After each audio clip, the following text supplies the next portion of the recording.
Dandy Ace is the first action roguelike game developed by Brazilian team Mad Mimic, who have previously released the co-op adventure No Heroes Here. Revolving around the theme of magic tricks and illusion, this is a colorful and solid example of what the genre should be.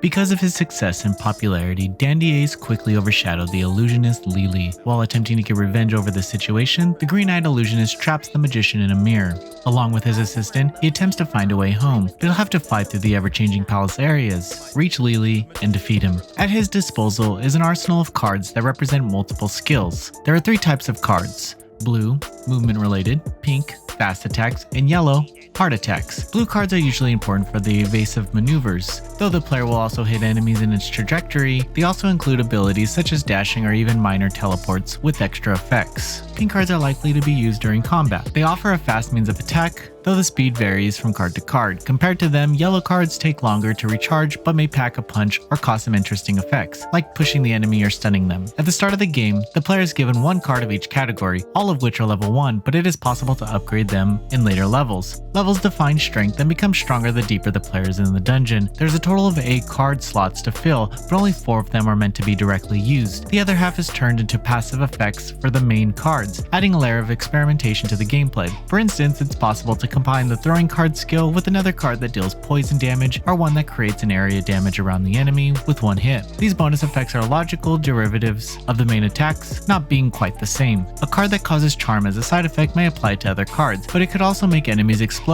and charm whoever is nearby. These effects can be read in the card description and sometimes have specific use cases. One such example is that equipping them to a blue card may have different effects than doing it to a pink card. There are many cards to experiment with, some of which can be unlocked through the game's shop. These combinations allow players to try specific techniques that feel unique and magical. Using those skills, the player can explore the castle, which actually includes multiple routes. Though the game is a roguelike, there are set paths to travel, as each area has a set of enemies that will be placed randomly in multiple groups. As the player progresses through the maze, they can acquire special keys based on the 4 card suits: hearts, diamonds, clubs, or spades. Those unlock other paths, some of which will lead to alternate routes, offering extra replay value. For every enemy defeated, the player gets money and sometimes crystals. Money is meant to acquire cards and items that only matter for that run. It can also be used on a wagon that's randomly available on the floors. Crystals can be spent on permanent upgrades. These can be used at Dandy Ace's assistant shop, which is available whenever the player hits a new floor. It's possible to get benefits such as new cards, free card reshuffles on the store, or unlocking trinkets powers. Trinkets are items that enemies occasionally drop, and the player can use them to get skills such as extended time for their attack effects.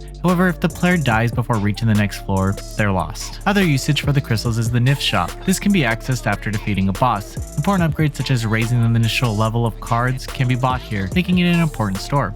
The areas are composed of multiple waves of enemies, but the player can use various portals to move fast through the areas. It's even possible to leave cupcakes, the game's cure items, behind and teleport to them instantly using the menu, as long as the player isn't trapped in a locked room. Besides all the gameplay elements mentioned, it's interesting to notice how magician allegories are deeply ingrained in the game. Attacks, areas, enemies, and objects are all connected to the thread of magic tricks, making for a unique and inspired design overall.